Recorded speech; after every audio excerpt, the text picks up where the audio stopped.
Quelle est la personne la plus aimée d'Allah? Si je vous demande, quelle est la personne qu'Allah aime le plus? Je n'attends pas une catégorie de personnes. Non, je parle d'un individu en particulier. Le prophète sallallahu alayhi wa sallam.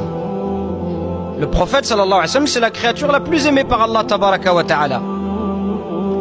Et donc, si on analyse sa vie, alors on va voir de manière concrète qu'est-ce que ça veut dire être aimé par Allah, puisque c'est lui qu'Allah il aime le plus. Si on regarde la vie du prophète sallallahu alayhi wa sallam, on va pouvoir y déceler tous les signes et tous les indices de l'amour d'Allah tabaraka wa ta'ala, et on va en citer 3 que vous allez déduire vous-même.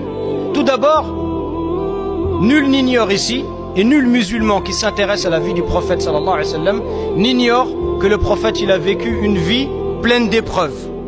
Il est né orphelin, alayhi salatu wassalam. Ça c'est une sacrée épreuve. Il est né, il n'a jamais connu son père. Sa mère est décédée lorsque c'était un petit enfant qui a encore besoin de sa maman. Il va goûter à la pauvreté, alayhi salatu wassalam. Adulte, 6 de ses enfants sont décédés avant lui. Vous imaginez ce que c'est? 6. Quelqu'un qui perd un enfant, c'est une tragédie. Imaginez-vous quelqu'un qui enterre 6 de ses enfants. On va l'expulser de sa ville natale. Le prophète sallam invite les gens à Allah, il ne demande rien en contrepartie, il leur demande pas d'argent, il leur demande pas le pouvoir, il leur demande pas d'être roi de la Mecque, il leur demande rien. On l'expulse de sa ville, on lui fait la guerre, on complote contre lui.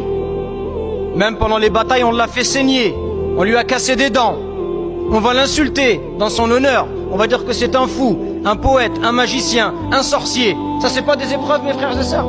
Qui ici a vécu autant d'épreuves? Il y a quelqu'un qui a vécu autant de choses que ça? Donc le premier signe c'est quoi? Qu'Allah il éprouve les gens qu'il aime.